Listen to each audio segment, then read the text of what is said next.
8 लोगों की एक टीम, एक ट्रक, 3000 किलोग्राम का एक आइस ब्लॉक और 8500 किलोमीटर का एक सफर, वो भी सहारा डेजर्ट से होते हुए, जहां का नॉर्मल टेम्परेचर ही 50 डिग्री सेल्सियस से ऊपर होता है। और एक चैलेंज कि इस आइस ब्लॉक को सहारा डेजर्ट से ले जाना है, वो भी बिना किसी रेफ्रिजरेशन सिस्टम के यूज किए हुए। बट वाई, आखिर ऐसा क्यों किया गया और आखिर सारी दुनिया की नजरें इस आइस ब्लॉक के ऊपर ही क्यों टिकी हुई थी? तो ये सब जानने से पहले इस चैनल को सब्सक्राइब कर लीजिए, क्योंकि मैं जहां पर ऐसे ही इंटरेस्टिंग वीडियोस लाता रहता हूं। 1958 के एक सुहाने दिन को यूरोप के एक famous radio channel radio Luxembourg पर एक अनाउंसमेंट होती है, जिसमें एक चैलेंज रखा जाता है कि जो भी कोई व्यक्ति आर्कटिक रीजन से एक बर्फ का टुकड़ा उठाकर उसे सहारा डेजर्ट से ले जाते हुए अफ्रीका की एक कंट्री लिब्रेविल में पहुंचाएगा, उसे रेडियो की तरफ से आइस ब्लॉक पर किलोग्राम के हिसाब से $16,000 और इसीलिए 3000 किलो की आइस ब्लॉक के लिए 48 मिलियन US$ मिलेंगे। और अपनी भाषा में बोले तो कुछ इतना पैसा, जो कि एक बहुत ही बड़ी अमाउंट थी, जो कि एक्चुअली में इस रेडियो चैनल के बस के बाहर की बात थी। पर इस चैलेंज के कुछ रूल भी थे, जो कि इस तरह से: रूल नंबर 1, बर्फ का पूरा टुकड़ा सिर्फ एक ही पीस में होना चाहिए। रूल नंबर 2, बर्फ को सहारा डेजर्ट से ही ले जाना है, वो भी रोड से होते हुए। रूल नंबर 3, इसमें कोई भी रेफ्रिजरेशन सिस्टम या फिर मॉडर्न टेक्नोलॉजी नहीं यूज होनी चाहिए। नाउ रेडियो लक्समबर्ग को ये पता था कि एक बर्फ के टुकड़े को बिना रेफ्रिजरेशन सिस्टम के सहारा से गुजारना बहुत ही ज्यादा मुश्किल काम है। इसकी वजह से एक्चुअली में उन्होंने इतनी बड़ी इनाम दांव पे लगाई थी। और एक्चुअली ऐसा हुआ भी, क्योंकि पहले कुछ महीनों तक किसी ने भी इस चैलेंज को एक्सेप्ट नहीं किया, पर सिर्फ तब तक जब सामने आए मिस्टर बर्जर नाटविक। रेडियो चैनल को झटका तब लगा जब मिस्टर बर्जर नाटविक, जो कि एक इंसुलेशन बनाने वाली कंपनी ग्लास वाट के डायरेक्टर थे, उन्होंने इस चैलेंज को एक्सेप्ट कर लिया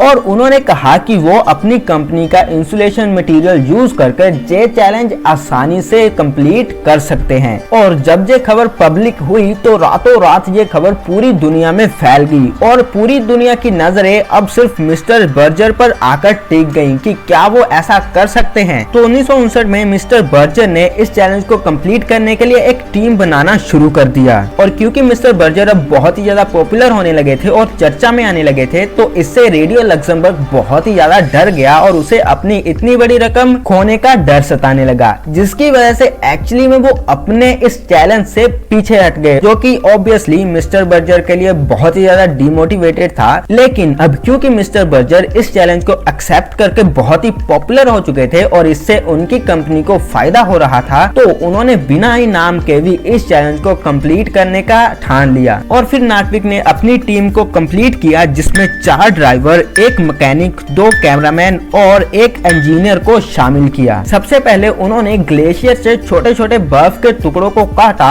और फिर उसे रेफ्रिजरेशन में रखकर एक में कन्वर्ट कर दिया, जिसका वजन पूरे 3000 किलोग्राम रखा गया। और इस बर्फ के टुकड़े को फिर स्कैनिका के एक ट्रक में लोड किया गया और उससे मिस्टर बर्जर की कंपनी के इंसुलेशन मटेरियल से पूरी तरह से कवर कर दिया गया। और हाँ, स्कैनिका इसलिए क्योंकि उसने इस चैलेंज को स्पॉन्सर किया था, ऑब्वियसली पब्लिसिटी के लिए।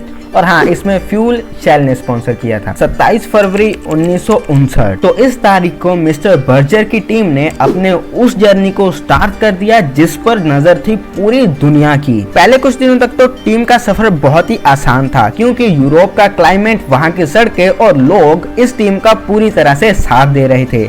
अब क्योंकि ये बहुत ही ज्यादा पॉपुलर थे, तो जिस भी कंट्री में ये जाते थे तो लोग वहाँ पर इनका वेलकम करते थे और इन्हें रास्ता भी देते थे। बट इस टीम की मुश्किलें तब बढ़ी जब इन्हें मसाई से इस शिप में लोड कर अफ्रीका के एक पोर्ट पर छोड़ा गया, क्योंकि अब ना तो क्लाइमेट इनका साथ देने वाला था और ना ही सड़कें, क्योंकि ना तो वहाँ पर सड़कें थी और वहाँ का टेम्परेचर भी 50 डिग्री सेल्सियस से ऊपर था, जिसमें लोहा भी नरम हो जाता है। तो इस बर्फ के बचने का तो कोई सवाल ही पैदा नहीं होता। लेकिन फिर भी क्रू ने अपनी हिम्मत नहीं हारी और उन्होंने अपनी ये जर्नी चालू रखी, क्योंकि अब इस टीम को ये सफर रेगिस्तान से करना पड़ रहा था और वहाँ पर कोई भी सड़कें नहीं थी, इसलिए इनका ट्रक बार बार रेत में फंसा जा रहा था और इन्हें अपने ट्रक को रेत में से निकालने के लिए एक घंटा भी लग जा रहा था, जिसकी वजह से इस टीम को अपने 10 दिन इस रेगिस्तान में ही गुजारने पड़े, और वो भी उसी बर्फ के टुकड़े से पिघलते हुए पानी को पीकर।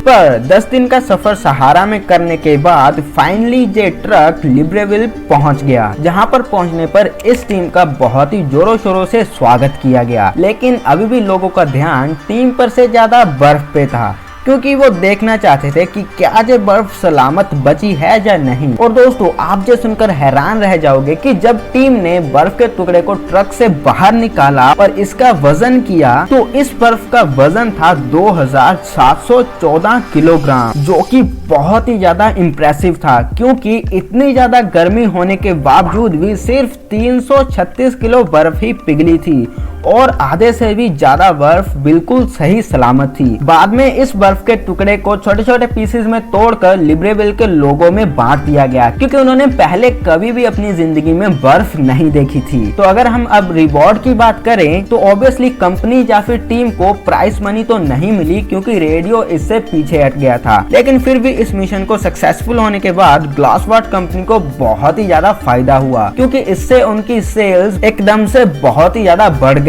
और उनका बिजनेस पूरी दुनिया में फैल गया। और आज भी ये कंपनी ग्लावा इंसुलेशन के नाम से एग्जिस्ट करती है और आज भी ये उतनी ही ज्यादा पॉपुलर है जितनी ये उस चैलेंज के बाद हुई थी। तो दोस्तों, इस स्टोरी से हमें ये पता चलता है कि आप में अगर जुनून हो किसी चीज को पूरा करने के लिए तो कोई भी आपको उसे पूरा करने से नहीं रोक सकता है। तो ऐसी ही और इंटरेस्टिंग और नॉलेजेबल वीडियोस देखने के लिए इस चैनल को प्लीज सब्सक्राइब कर लीजिए, क्योंकि मैं जहाँ पर ऐसी ही इंटरेस्टिंग नॉलेज से भरी हुई वीडियोस लाता रहता हूँ। और हाँ, वो बेल आइकन दबाकर ऑल का नोटिफिकेशन भी ऑन कर देना, ताकि हमारी आने वाली वीडियोस की नोटिफिकेशन आपको मिलती रहे। ये वीडियो देखने के लिए धन्यवाद।